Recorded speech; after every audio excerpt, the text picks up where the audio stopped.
Bora mergulhar em 4 milênios de história em poucos minutos? É uma jornada e tanto, viu? Passando por impérios, exílios e renascimentos que foram moldando um povo e uma nação de um jeito único. Essa é a pergunta de US$ 1 milhão, né? Não é só sobreviver a guerras, mas manter uma identidade, uma cultura contra tudo e contra todos. Como é que se persiste por tanto tempo, passando por tanta coisa?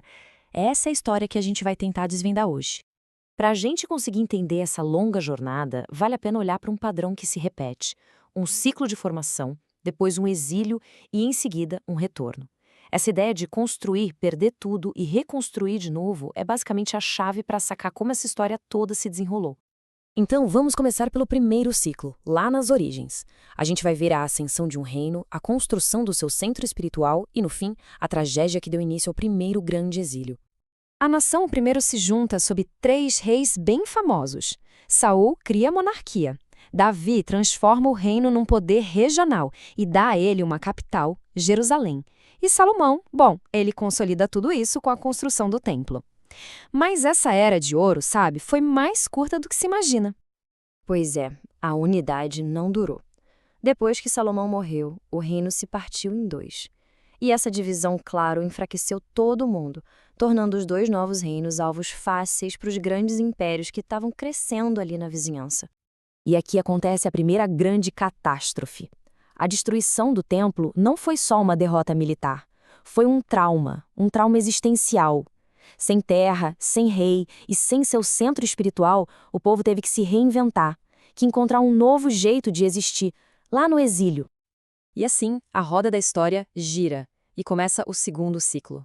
É a história do retorno, da reconstrução do templo e da nação, só que agora sempre debaixo da sombra de novas superpotências: os persas, os gregos e, finalmente, os romanos. E aí acontece uma reviravolta na história. O império que derrotou a Babilônia, o Império Persa, sob o comando de Ciro, faz uma coisa completamente inédita para a época. Ele não só liberta os exilados, como incentiva eles a voltarem para casa e reconstruírem o templo. Um lance de política imperial que acabou dando início ao retorno. Os séculos seguintes foram uma verdadeira montanha-russa. Primeiro, os gregos, o que levou à revolta dos macabeus, que até conseguiu um tempinho de independência. Mas aí, a grande superpotência da época, Roma, chegou com tudo. Uma rebelião contra os romanos foi esmagada e o ciclo de destruição se repetiu da forma mais trágica possível. O custo humano foi uma coisa absurda. O historiador Flávio Joséfo, que viu tudo acontecer, registrou mais de 1 milhão de mortos. A destruição do Segundo Templo no ano 70 não foi só o fim de uma era. Foi o começo da mais longa diáspora da história. Isso leva a gente para um período impressionante de quase 2 milênios. Pensa bem, como um povo mantém uma identidade unida, espalhado pelo mundo inteiro, sem um centro político ou geográfico?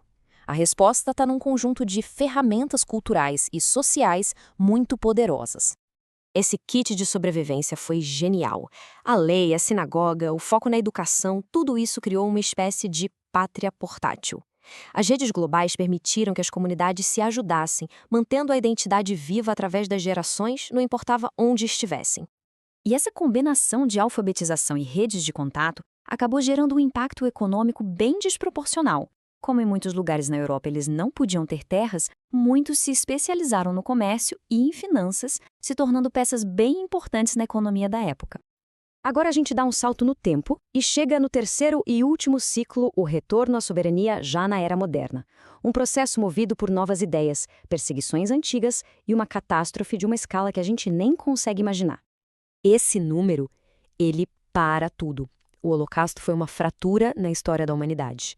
Foi a industrialização do antissemitismo que já durava séculos e que resultou na morte de 1/3 de todos os judeus do mundo.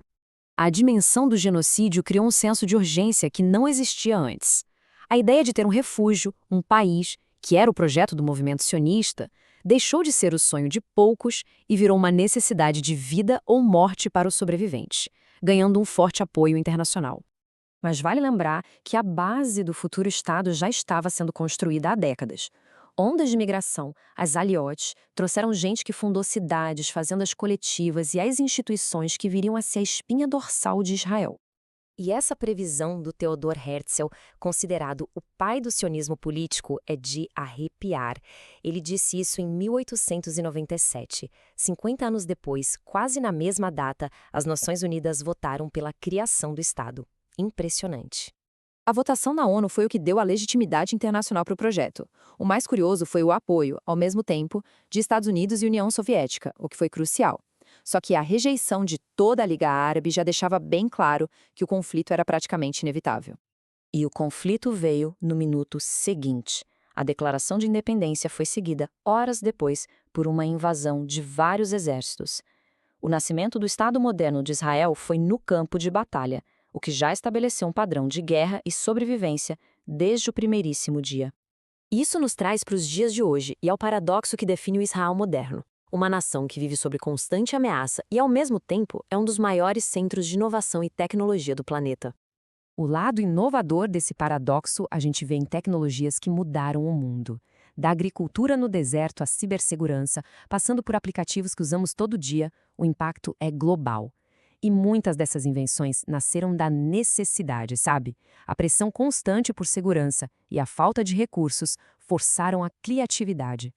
Mas essa criatividade toda vive lado a lado com a outra face do paradoxo. Uma realidade de conflitos sem fim. Essa linha do tempo mostra só as principais guerras e levantes, as intifadas, que marcaram essa luta contínua pela sobrevivência desde a fundação.